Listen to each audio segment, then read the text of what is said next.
Have you ever noticed how your mind sometimes behaves like a room with an open door? Thoughts just stroll in whenever they want, without knocking, without warning. One moment you're washing dishes, letting the warm water run over your hands, and the next you're remembering something embarrassing you said years ago. Or maybe you're driving home, perfectly calm, when suddenly your mind decides to rehearse tomorrow's worries in full detail. It's strange when you think about it. You don't choose these thoughts. They simply appear, almost as if they're choosing you. So here's the question that pulls the floor out from under everything we assume about ourselves. If you're not intentionally creating most of your thoughts, then who is? Most people go their whole lives never questioning this. We grow up believing that thinking is something we do, that there's a little me sitting inside the skull pulling levers and making decisions. But if that were true, shouldn't you be able to control what your next thought will be? Let's try a tiny experiment. For the next few seconds, really try, to predict the exact thought that will pop into your mind next. Go ahead. Wait for it. Did it work? If you're like the rest of us, probably not. The act of waiting for your next thought already changes the conditions that create it. It's like trying to watch a ripple form on water while your very attention keeps disturbing the surface. This simple test reveals something that Buddhist teachings have explored for over 2,500 years. Thoughts don't appear out of nowhere, and they're not produced by a solid self. They arise because of conditions, like a chain reaction, a domino line already in motion long before you noticed it. Think about your mind the way you'd think about a river. A river doesn't decide how the water flows. It doesn't choose which leaf, twig, or drop of rain gets carried along. Everything moving through it is the result of countless factors: gravity, rainfall, wind, time, terrain. Your thoughts are exactly the same. Maybe you felt a sensation in your body. Maybe a smell reminded you of something small but meaningful. Maybe your phone buzzed earlier and you didn't consciously react, but the vibration planted a seed that sprouted minutes later into a memory or a worry. Your mind is constantly receiving impressions, sounds, colors, emotions, unfinished conversations, subtle anxieties. And each impression nudges another, which triggers another, which becomes yet another thought. This is what Buddhist philosophy calls dependent origination. Nothing arises independently. Everything depends on something else. Thoughts aren't personal creations. They're links in a chain stretching far behind our awareness. Once you start observing your mind closely, you notice something almost shocking. You don't manufacture your thoughts. You witness them. For example, imagine you're sitting on your couch staring out the window.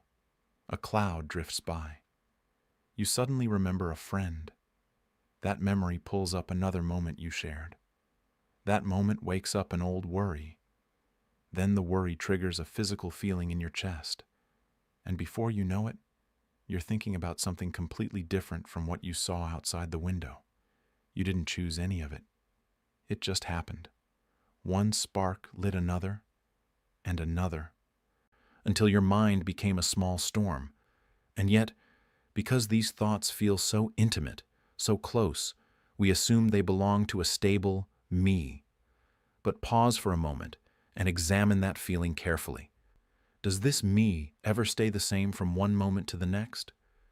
Is the person worrying at 10 a.m. exactly the same person laughing at 3 p.m.? Or is your inner world shifting as constantly as your breath? Buddhism suggests something radical. There is no fixed thinker behind the thinking.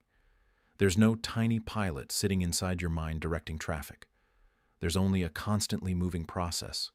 Sensations turning into emotions, emotions turning into thoughts, thoughts turning into reactions. And because this process moves so fast, we mistake its speed for a solid identity. But when you slow down just enough to watch how thoughts actually form, the illusion starts to crack. Try this. Next time a thought pops up about dinner, your job, your relationships, see if you can trace it back. Where did it come from? What triggered it? Can you find the exact moment it was born? Most people can't. Thoughts appear the way clouds form in the sky, quietly, naturally, without a central commander. And that leads us into the heart of the mystery. If thoughts arise on their own, what does that say about the I we keep trying to protect, defend, and define? Maybe the I isn't the author at all. Maybe it's just another thought, another cloud passing through the open sky of awareness. And when you begin to see this clearly, even a little, something subtle starts to shift. The mind becomes a bit lighter, a bit quieter, a bit less inclined to believe every story it tells. This is the beginning, the doorway into a very different way of understanding yourself. And it all starts with a single realization. Your thoughts are not as solid, personal, or controllable as you once believed. The empty center, looking for the thinker. If the first part opened the door to how thoughts appear on their own, then this next step invites you to walk into the room and look around. Because once you notice that thoughts arise without your permission, the next question becomes inevitable. If thoughts come and go on their own, who exactly is the one thinking them?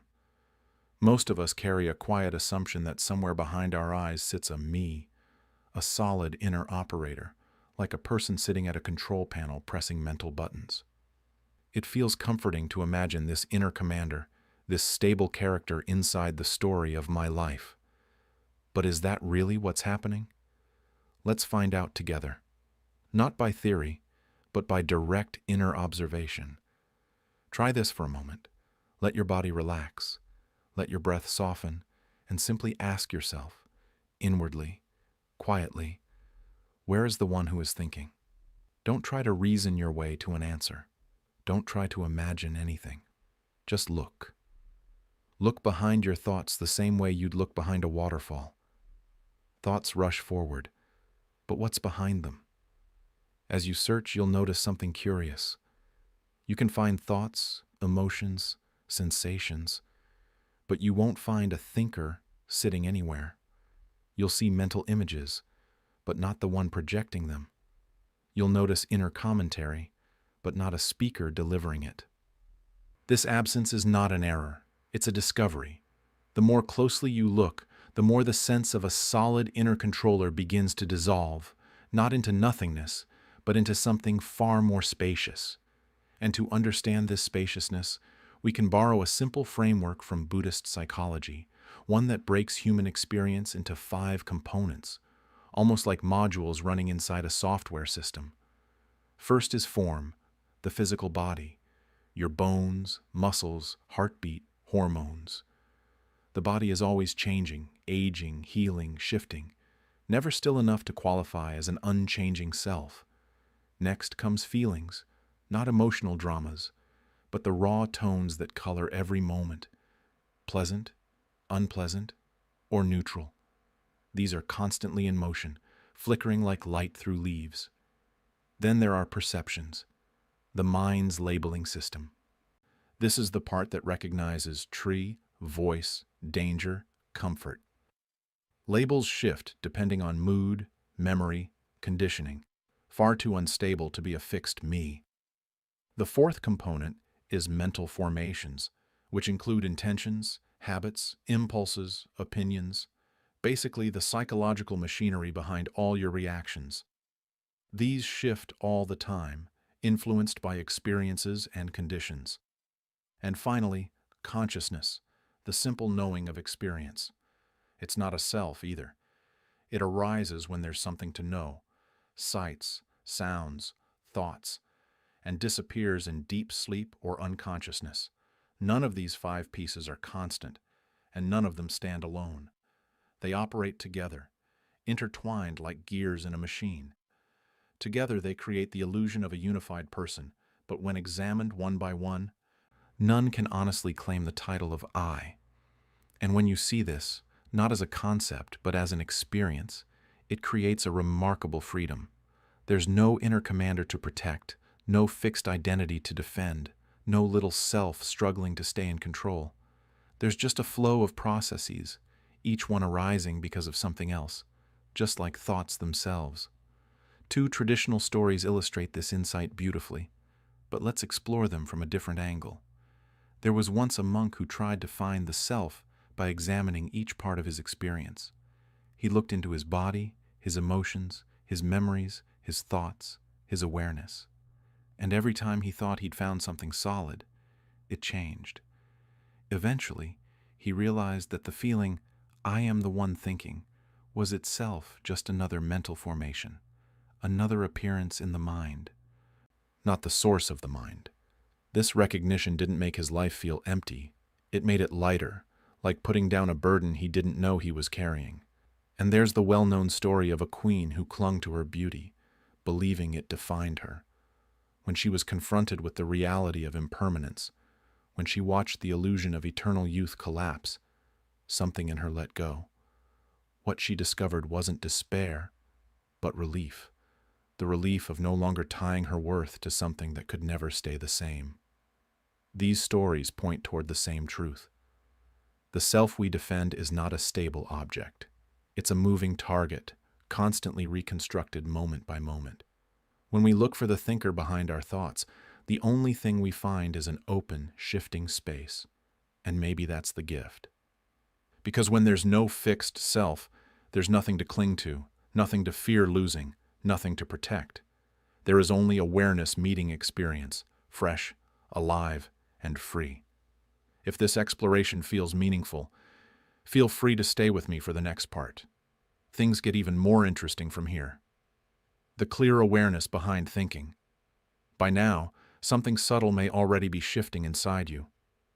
When you look for the thinker and can't find anyone behind the curtain, it leaves a kind of spacious silence, almost like stepping into a room that's suddenly bigger than you remembered. But this discovery naturally leads to a deeper one. If there's no solid self-producing thoughts, then what is it that notices those thoughts?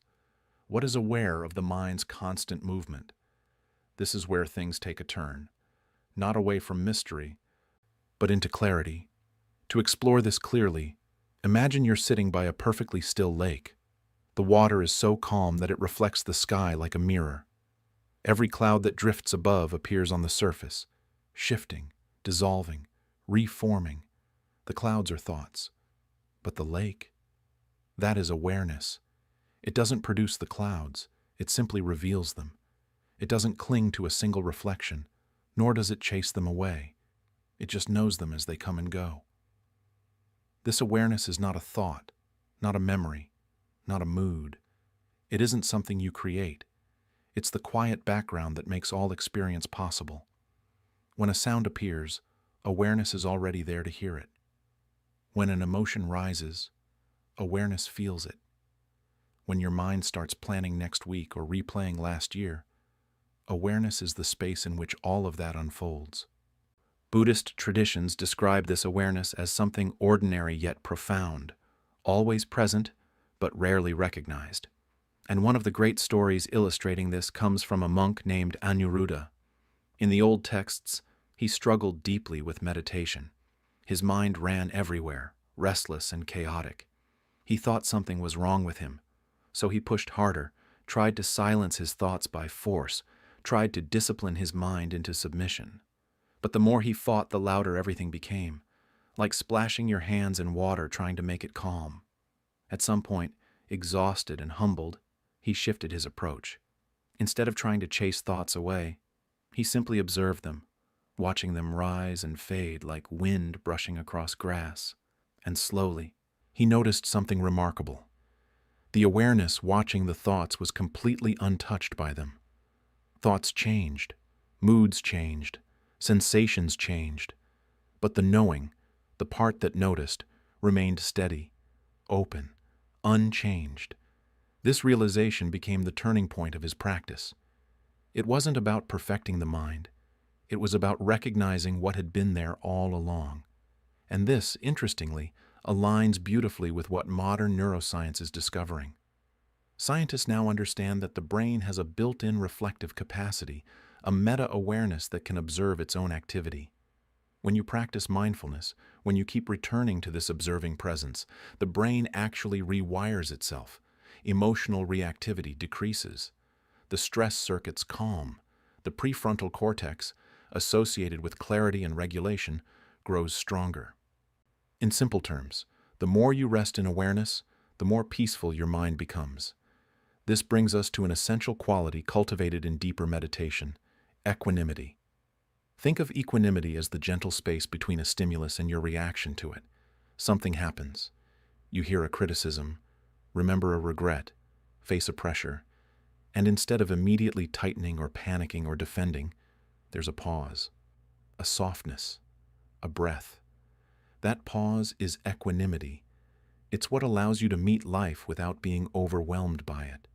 To visualize this, imagine standing in a sunlit room where dust particles float in the air. When a ray of light enters through a window, the dust becomes visible, dancing slowly, rising and falling. Your thoughts are like those dust particles. They drift and swirl, sometimes dense, sometimes light, but always moving. And the ray of light? That's awareness. It illuminates whatever appears but remains completely untouched. The more familiar you become with this awareness, the more your relationship to thoughts shifts. Instead of believing every story the mind tells, you begin to see thoughts as appearances, not instructions. Instead of reacting instantly to every emotion, you let them unfold naturally without forcing them to be different. Life doesn't lose intensity. It simply loses unnecessary chaos. This is why meditators often say the mind is like the sky. Storms may pass through, clouds may gather, winds may shake the atmosphere, but the sky itself remains vast and unchanged. You are not the storm. You are the open space that holds it. The beauty of this insight is that it doesn't require retreating to a monastery or spending years in silence. It only requires turning your attention inward again and again, long enough to see that awareness is always here, steady, spacious, patient. When you recognize this ground of awareness, even briefly, something deep inside relaxes. You no longer feel the need to control everything because you realize there's nothing solid to control. You don't have to identify with every passing thought because you see how fleeting they are. And that brings us right to the threshold of the next step.